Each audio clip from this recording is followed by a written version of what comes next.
Hello students, welcome back. Last lecture में हमने disclose किया था प्रीपोजिशन टॉपिक। इस लेक्चर में हम कमेंट्स करेंगे नरेशन। अब नरेशन क्या है इसको हम डिस्क्राइब करेंगे। अब यहाँ पर जो मैं पढ़ाऊँगा वो लॉजिकल पढ़ाऊँगा। एक जो फर्स्ट लेक्चर है, सेकंड लेक्चर है नरेशन का, थर्ड लेक्चर है, ये एक साथ साथ कनेक्टेड होंगे। क्लियर? जो टेस्ट में दूंगा, जो मैं पढ़ाऊँगा वहीं से टेस्ट में आएगा। So first of all narration को शुरू करते हैं। So you have heard term narration. Narration क्या है? It's type of negotiation, it's type of communication. इसमें क्या होता है, आपने सुना होगा वो सेम टू सेम में वर्ड्स कोट नहीं कर रहा, लेकिन मैं डायरेक्ट मुद्दे पे आऊँगा। ये वर्चुअल क्लासेस हैं क्योंकि स्टूडेंट्स को डायरेक्ट मुद्दे की बात पसंद आती है। देखें, इसका एक पार्ट होता है डायरेक्ट स्पीच और दूसरा पार्ट होता है इसका इनडायरेक्ट स्पीच। मैं यहाँ से एक एग्जांपल सेम जो है नोट्स के जो यहाँ पर आपको शो ऑफ हो रहा है, मैं इसको पढ़ता हूँ, फिर आपको मैं समझाता हूँ क्या चीज़ है ये। Direct speech sentence. Direct speech sentence को हम रिपोर्टिंग स्पीच भी कहते हैं क्योंकि इसके अंदर जो है एक्सप्रेशन ऑफ टाइम या अगर हम इंफॉर्मेशन कहें वो सेम टू सेम वहीं हम डिलीवर करते हैं। जब हम इस इंफॉर्मेशन डिलीवर करते हैं तो डायरेक्ट स्पीच के अंदर हम कोटेशन मार्क्स यूज़ करते हैं। अब अमेरिकन इंग्लिश में सिंगल कोटेशन मार्क्स होते हैं और ब्रिटिश की इंग्लिश में डबल कोटेशन मार्क। अब डायरेक्ट स्पीच का एक एग्जांपल है। For example, Ahmad said I am playing cricket.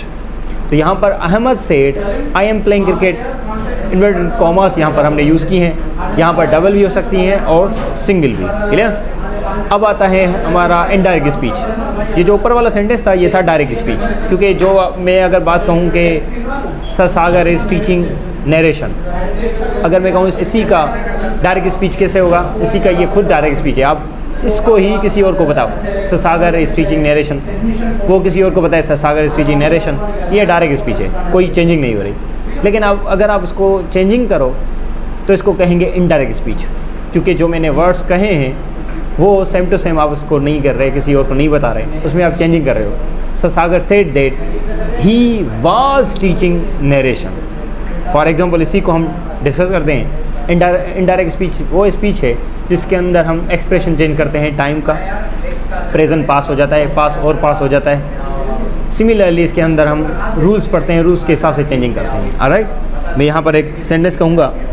For example, Ahmad, ऊपर वाला था direct speech, Ahmad said I am playing cricket. Indirect speech क्या है?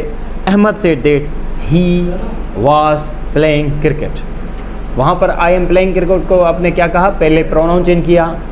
अहमद एक लड़का था तो आई हो गया ही।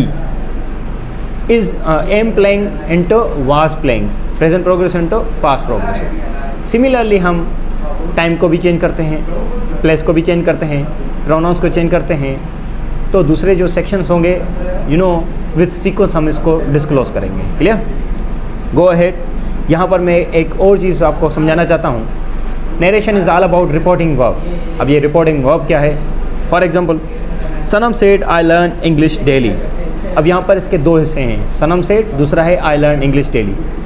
अब यहाँ पर Sanam said I learn English daily जो है वो डायरेक्ट स्पीच है। क्लियर? अब इसके दो हम हिस्से करते हैं, दो इसके पार्ट्स हैं। जो है सनम सेड या Ahmad said to sir Sagar told students. ये जो सेड वाला पोर्शन है इसको कहते हैं रिपोर्टिंग वर्ब, चाहे डायरेक्ट स्पीच का हो या इनडायरेक्ट का। तो सबसे पहले हम इसको सोल्व करते हैं। क्लियर? दूसरा पार्ट है अहमद इज़ प्लेइंग या आई एम प्लेइंग क्रिकेट।